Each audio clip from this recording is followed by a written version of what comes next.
14. marca 2026. Ekvádor.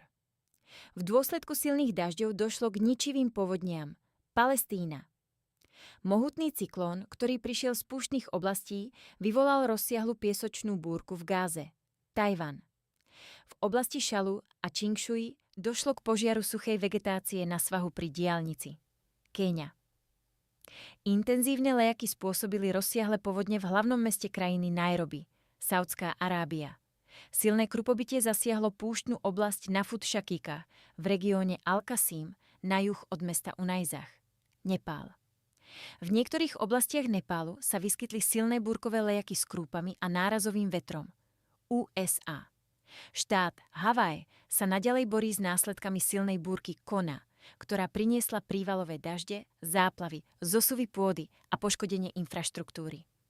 Riešenia klimatických zmien existujú, je len potrebné celoplošne ich uviesť do praxe. Spolupráca nás ako ľudstva je v tomto smere kľúčová.